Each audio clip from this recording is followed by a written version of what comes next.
Welcome to Beauty and the Beast, where we combine makeup, skincare, and everything beauty with scary, real-life horror stories. And tonight, we're heading into the heart of Indonesia, to a small village surrounded by towering forests and deep-rooted superstitions. For Fala and his friends, it was supposed to be just another afternoon of games and laughter. But the forest had other plans. In Southeast Asia, they say dusk is when the spirits awake. And if you're unlucky, you might cross paths with something you never meant to see. What happens when innocent children break a taboo as old as trees themselves? Get comfortable, grab your favorite tea, and maybe even your skincare, because this is the chilling story of the forest wind and the Banaspati, right here on Beauty and the Beasts.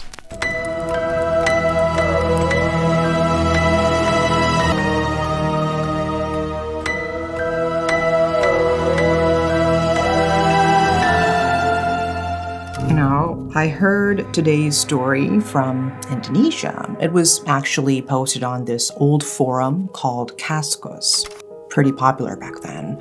The one who posted it went by the name Lilium.Fala, but everyone just called him Fala. So Fala and his friends, Andi, Eko, Wahyu, and Titin, they were just a bunch of regular elementary school kids. They lived in this small village called Bubakan, tucked right next to a dense forest. You know, one of those places where everyone knows everyone. The houses are scattered near big old trees, and once the sun goes down, the whole village gets swallowed up by the dark. Hardly any streetlights. But you know how kids are. They didn't mind. Actually, they kind of loved it. Every afternoon after school, the five of them would hang out at this old, dried-up water source that had turned into their little playground. Nothing fancy, just a flat spot near the forest where they could run around and play. And they knew this place inside out. It was basically their second home. Now, about the kids, Andy was the quiet one. The kind of kid who wouldn't say much at first, but if you got close to him, a total prankster. He loved messing around once he opened up. Wahyu and Eko, they were like the little robots of the group, like non-stop energy, always running, jumping, wrestling. You'd get tired just watching them. Fala, the storyteller, he said he was just the normal one, not too loud, not too quiet. And then there was Titin, the only girl. She could talk about anything and everything. Like anything. She'd go on and on until the boys pretended to fall asleep just to mess with her. Anyway, they'd always play the usual stuff. Hide and seek, soccer, tag, all those classic games. But on this one day, they decided to play hide and seek with stone. Like, have you heard of that one? It's kind of like kick the can. The tagger has to stack stones into a little tower, and if anyone knocks it down during the game, the tagger has to start all over again and be it for another round. So it's simple, but when you play it near a forest as the sun's going down, it hits different. So Fala ended up as the tagger first. Poor guy, couldn't find anyone. They were pros at hiding. They played like that all afternoon, from around 2 p.m. until close to 6. And you have to understand, in Indonesia, 6 p.m. is when the village kind of shuts down. People head home, the streets get quiet. Fala was starting to feel, uneasy. He asked the others to call it a day. But you know how kids are. They just teased him. Like, what? Scared already? Come on, just one more round. So they all sat under this big old tree, laughing, talking about random stuff, when Andy's mom suddenly showed up, shouting for him to go home. And you know that tone, the kind moms use when they're not messing around. Yeah, just like that. So, like obedient little kids, they all packed up and headed home together. And that was it. Just a normal day. Nothing weird happened. The next day was Sunday, which for them meant a full day of freedom. They met up again, this time in the school's backyard. It wasn't a big school, just enough space for them to play baseball or whatever they could come up with. Fala mentioned that their class only had about 12 kids total, like tiny, right? Most schools would have like 30 or more, but this village, it was small. Everyone knew each other and there weren't many kids to begin with. So back to Fala and the gang, that day was just another simple one. They spent the whole afternoon playing softball, like village kid style. No proper bats or gloves, just whatever they could find lying around at home. A stick, maybe a beat-up old ball. But for them, it was more than enough. They were having the time of their lives. As the sky started turning that deep orange, the kind when everything feels calm, but kind of eerie at the same time, they spotted a snack merchant passing by. And of course, they couldn't resist. They bought some snacks, sat down, just chatting and munching, planning to play until they were too tired to even stand, which basically meant they were going to stay until dusk. And that's when the merchant, who had been quietly listening to their chatter, spoke up, just casually, but serious enough to get their attention. He reminded them of the old taboo, the one everyone in their village grew up hearing, but you know how kids are, they never really listen. In Southeast Asia, especially Indonesia, there is this belief about dusk called Maghrib, the time when the spirits wake up, when the unseen world starts to move. And if you're unlucky enough to be wandering around when the sun's fading and the moon is creeping up, you might bump into something you shouldn't. Some say the spirits might even mistake you for one of them and drag you away into their world. Others believe it's the hour when shamans send out curses and dark magic. And lately, their village had been buzzing with stories of something, a glowing fireball floating through the night. They call it Banaspati. Now, Banaspati isn't just some glowing orb. Depending on who you ask, it's either a wandering devil from the old Nusantara days or a manifestation of black magic sent by a shaman. If you ever saw it circling around someone's house, that meant someone was cursed. And if you heard a loud bang afterward, well, the curse had landed. Hearing that, Fala suddenly remembered, like Titin had told them about the Banaspati before. In their village, people say it's not just a fireball. It could change shape, sometimes into a swirling wind, sometimes into a towering tree that wasn't there before. And the worst part, it could mess with your head, make you dizzy, confused. You would forget where you were going, even who you were with. And that's how people got lost, and sometimes didn't come back. Titin even swore that her dad saw it once while he was out gathering grass for the animals. He saw this small light flickering in the distance. At first, he thought it was just someone's lantern or maybe a cooking fire. But then it started moving, floating, like rising up, like it had no reason to obey gravity. And it came closer.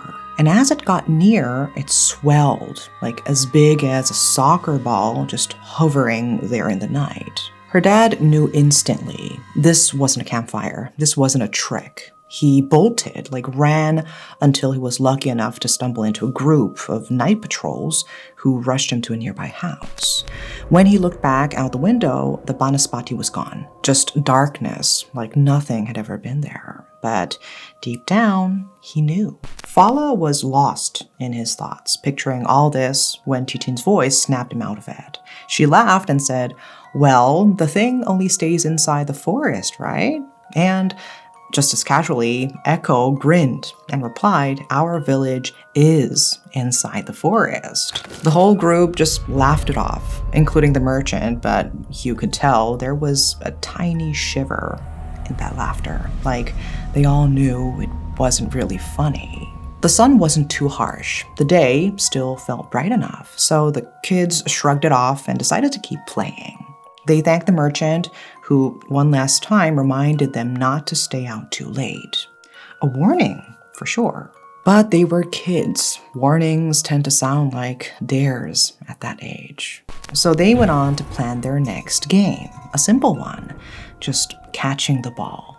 But first, they needed to rest a bit after all those snacks. Except for Eko, classic Eko, still buzzing with energy even after eating. He didn't want to wait, so he grabbed the ball and decided to play by himself, while the others sat around letting their food settle. Wahyu would usually have joined him, but he was still recovering from the flu, so Eko was left alone in that wide, empty court. So there they were, the others just sitting around, chatting about school gossip, random stuff, the usual. When suddenly, from the distance, they heard Eko shouting, "Oh my God, the ball is gone." Turns out, while playing by himself near the edge of the forest, Eko got a little too into it and accidentally flung the ball deep into the woods. And now the ball was just gone, swallowed by the trees behind the school. And at that point, they all kind of froze. They only had two options, right? Call it a day and forget about the ball, or go in and get it. And knowing them, of course, they wanted to keep playing. But when they looked up at the sky, it was already starting to fade into that unsettling orange glow. Dusk. They sat there for a while, tossing the idea back and forth. And finally, Eko, who, mind you, is usually full of energy but not exactly the bravest soul, started begging the others. He went to Andy first. "Hey, can you come with me?" Andy just waved him off. "Skip, I'm still eating." So Eko turned to Titin. She didn't even let him finish before shaking her head. "Nope." Next was Wahyu. "Don't even ask. I just recovered from the flu." Desperate now, Eko turned to Fala. "Come on, you're my only hope. Let's go get the ball together." And Fala, well, looking into Eko's hopeful eyes, he couldn't exactly say no. He just sighed and agreed, but made him promise. "We grab the ball and come back. No wandering, no playing hero." Eko nodded like crazy. "Okay, deal." Now, here is the thing about Fala. He wasn't exactly a scaredy cat, but he wasn't the brave one either. He was somewhere in the middle. But Eko, the guy could run around all day, but one crack of a twig and he'd probably jump 3 feet in the air. That's why he couldn't go in there alone. And honestly, you couldn't blame him. The forest behind the school, yeah, it was creepy. Everyone had heard the stories, whispers about people getting lost, ghost sightings, people walking into certain parts of the woods and just never coming back. But it was always just stories, right? Nothing had ever happened to anyone from their school. At least that's what Fala told himself. So together, they stepped into the woods, slowly, carefully, their eyes scanning every patch of grass, every tree, every shadow. At first, no one said a word. It was that kind of silence where even the crunch of leaves underfoot sounded too loud. Eventually, they found themselves walking closer and closer, practically shoulder to shoulder. They searched for what felt like forever, but the ball was nowhere to be found. Fala even asked Eko, where exactly did it go? Did you see where it landed? Eko's voice wavered. "I am not sure. I just saw it fly into the trees. It could have bounced anywhere." So they kept looking, peering under bushes, checking behind trees. But as they searched, the light above them was fading fast. They didn't even notice until the shadows around them got darker, heavier. It was already dusk. And then Fala felt it. The cold gust of wind brushed past him, sharp enough to make him shiver. And with it, he swore he heard a whisper, a low, soft sound, almost like someone breathing right into his ear. It sent chills straight down his spine. Did you hear that? The wind.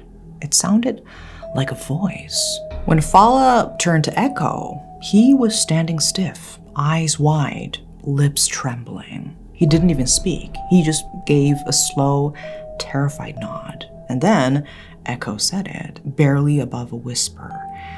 I think we should go back now. Maybe we can just buy a new ball later. Without waiting, he grabbed Fala's hand tight, and they both knew, deep down, they needed to get out of there fast. So Eko and Fala, they did the only thing they could think of. They tried to head back, trace their steps, go straight for the school, which is simple, right?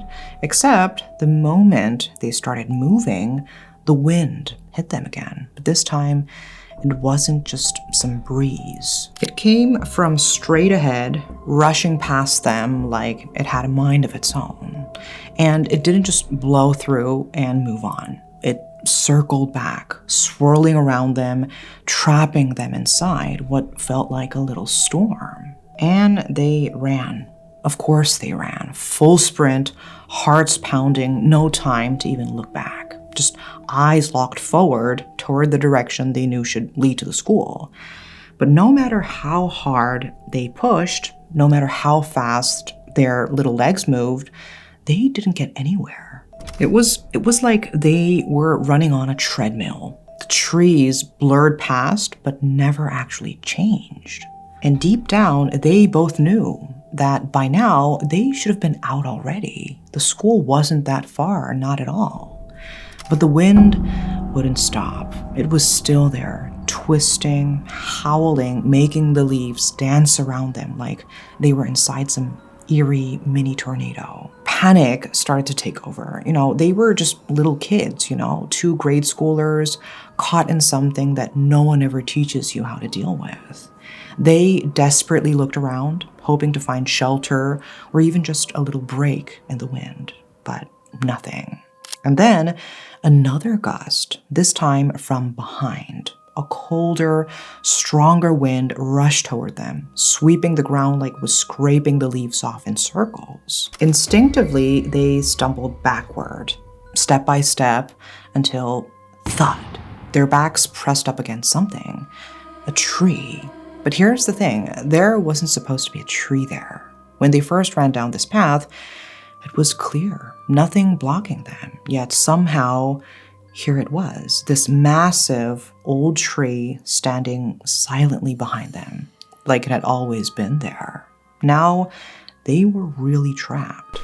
The wind whipped around them on all sides. The forest seemed to close in tighter, and all they could do was slump down beneath that big, impossible tree. Neither of them could hold it together anymore. They were trembling, eyes welling up, on the verge of crying.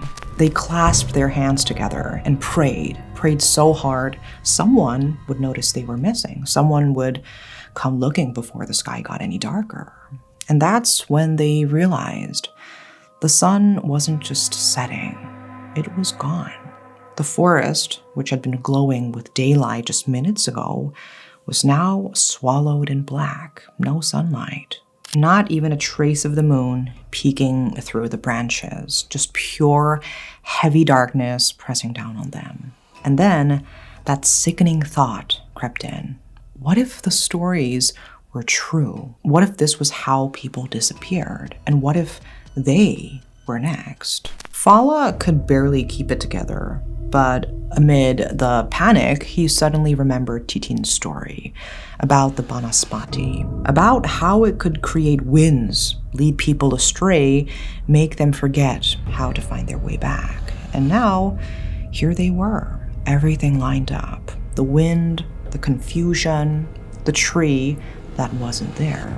The way they felt like they were walking in circles. He turned to Eko and his face was pale. I mean, white. He wasn't just scared. He looked like he was about to pass out. His body was shaking, hands cold as ice. And honestly, Fala wasn't doing much better. They were stuck, and deep down, they both felt it. They weren't alone. So they did the only thing left. They screamed. They screamed as loud as their little lungs could manage, hoping someone, anyone, would hear them.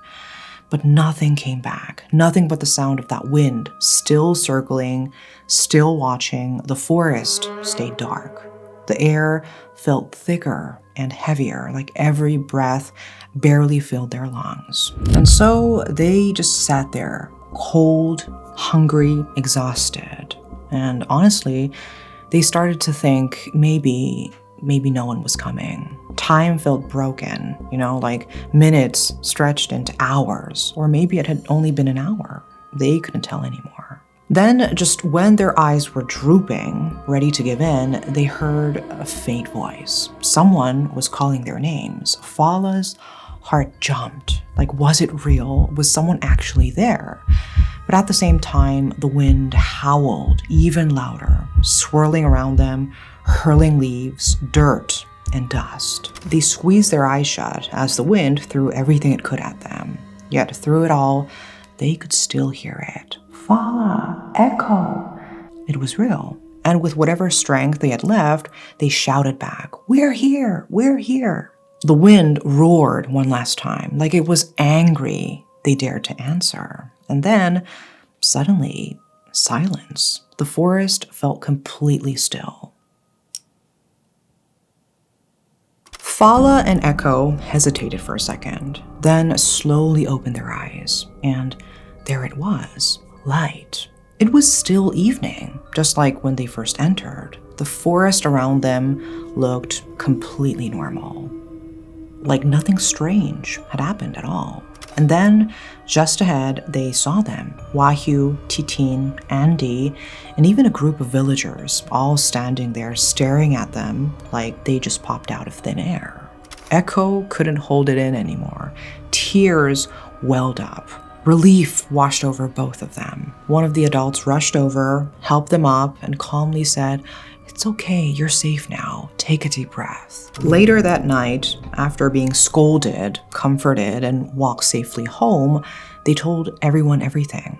The strange wind, the feeling of being lost, the tree that wasn't supposed to be there. The next day, as kids do, they were already sitting together at lunch. But of course, Titin couldn't help herself. She leaned in, eyes wide, and told them what really happened. While the boys were trapped, their friends had actually spent an hour searching the woods, calling for them, but they saw nothing. It wasn't until Titin went and got the adults that the old man from the village took one look at the situation and muttered, "Banaspati." He explained that the Banaspati often trapped people inside swirling winds, creating a barrier that no one could see through, not even those stuck inside.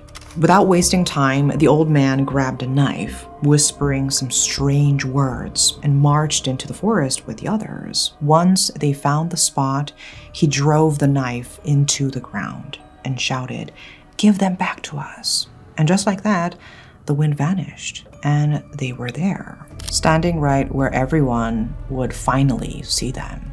Fala and Eko also added something else. To them, it was already night, pitch black, but when they reappeared, it was clearly still daylight. The sun was right there in the sky, and it didn't make sense. And you know what's strange? They still don't know what they did wrong. Was it breaking the taboo of playing too late? Did they say something that they shouldn't have? Or was it simply stepping into the wrong part of the forest? Nobody knows. But after that day, they never played near that forest again. They'd rather walk all the way to another park than risk stumbling into whatever they stumbled into that day. So, what do you think? If you were Fala and Eko, would you have gone in after that ball? Or would you have just left it there, even if it meant walking home empty-handed? And that was the story of Fala, Eko, and the Banaspati. I don't know about you, but I can't stop thinking about how similar this is to the 도깨비불 stories I grew up hearing in Korea. Mysterious lights, playful but dangerous spirits, leading people deep into forests or mountains, never to be found again. Whether it's Indonesia, Korea, or anywhere else in the world, it's interesting how so many cultures warn us about the same thing. Never wander when the sun is setting. Maybe it's just superstition. Maybe it's a way to keep kids safe. Or maybe there is something more.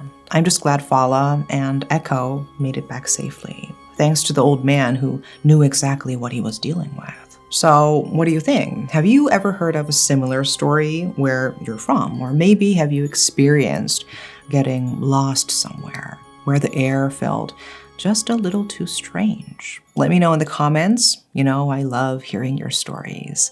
And as always, thank you so much for spending this spooky moment with me here on Beauty and the Beasts, where we combine makeup, skincare, and everything beauty with scary, real-life horror stories. Until next time, take care of yourself, take care of your skin, and be careful when you see a strange light, especially when it's right after sunset. Thank you for watching today's video, and see you soon. Bye-bye, everyone.